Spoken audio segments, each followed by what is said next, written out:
You're strolling through the narrow, foggy alleys of 14th century Paris. The Seine's whispering, mixing with the low chants of fishmongers.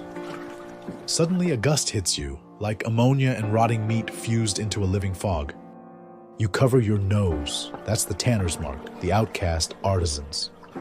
They are established in Saint-Marcel, where no noble's carriage dares venture. Their workshops, open-air hells of stone vats bubbling under gray skies. Here, the air is alive with flies the size of thumbnails. Picture the raw chaos, skins of oxen, sheep, deer hauled from slaughterhouses. Some tanners didn't even wear gloves. No gloves, no mercy. There is one worker, barrel-chested, whose skin jaundiced from lime. They plunge their arms elbow-deep into the first pit. Liming, they call it. Stagnant water laced with quicklime and pigeon dung ferments for weeks, swelling the hides until flesh sloughs off like wet paper. They stir with a wooden paddle, steam rising like a plague vapor, burning their eyes to slits because of the smoke while stirring. Chroniclers wrote of neighbors fainting blocks away and scent driving dogs crazy. It's now the time for the symphony of beamhouse tanners working in chorus. The use of crescent knives was essential for firming the different skins. The residues were collected to be then distributed to the pigs. The reek embedding in his beard, his woolen smock, his very pores.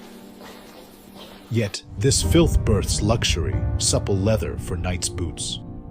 Supple leather for monks' holy Bible bindings. And of course, supple leather for ladies' scented gloves. Before that, the tanning was poured into excreta pits, lasted for months. A true artisan tests by bite, chewy means ready. Output, crimson-dyed harnesses for war horses. And, obviously, gilded scabbards for kings. It is profitable, yes. Leather rivaled iron in value, but cursed. Exiled from churches, shunned for marriage, their homes marked by eternal stains. Plague years, corpses' skins piled high, tainted with fever. Nobles in perfumed velvet sneered, yet donned their work. Armors, saddles, purses, never questioning the cost. Tanners dulled to the stench, noses deadened like blacksmiths to forge smoke. Ruins whisper today, blackened riverbanks, tool scars on stone. They were society's unseen gut, processing death into daily life. Without their hands in hell, no empire marched. Next time you touch fine leather, inhale it deep. That's their ghost, vital, vile, and victorious. You are born in the 13th century Venice. The sea is your cradle, but poverty is your birthright. Your father ferries crates for merchants. As for your mother, she mends nets.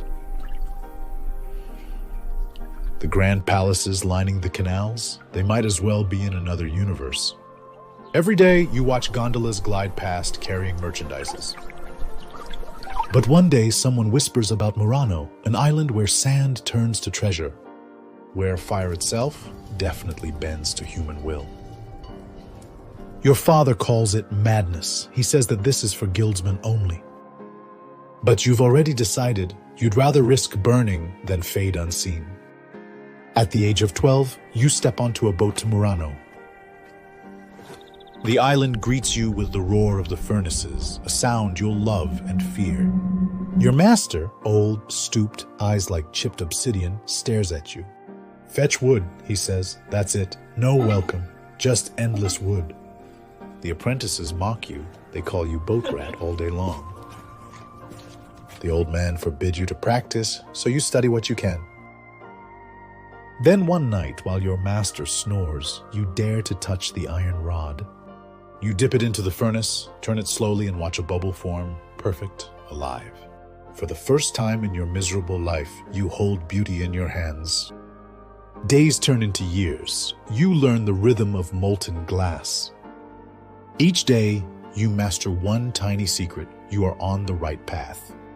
You enjoy coloring glass with cobalt. None has your accuracy. Your burns heal into scars that tell your story better than words ever could. At 19, your master calls you maestro, not out of affection, but respect.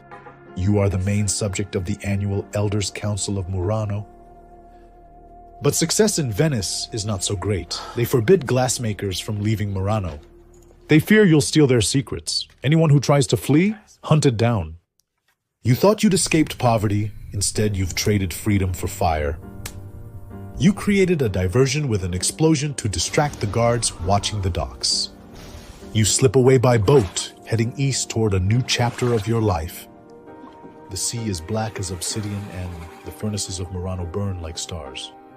You arrive in Constantinople, the rival empire that would pay a fortune for your art. Years pass. You teach them your art, shaping glass mosaics that light the walls. Your fame spreads rapidly. Coins pile up accordingly. You sleep peacefully, far away from the stench of smoke of the furnaces. But one morning, Venetian agents find you. There's no escape. You're dragged back to Murano by a couple of agents to face your treason. They eventually offer you a deal. Work for them, and your betrayal will be forgotten. You agree to the deal they offered, not for mercy, but for legacy. You keep designing glass more flawless than diamond itself. Goblets so thin, nobles hold their breath when they drink. You take your last breath of life in a workshop where it all began. Every piece of glass in the Republic carries that breath within it. In a world ruled by fire, you learned how to burn and still shine.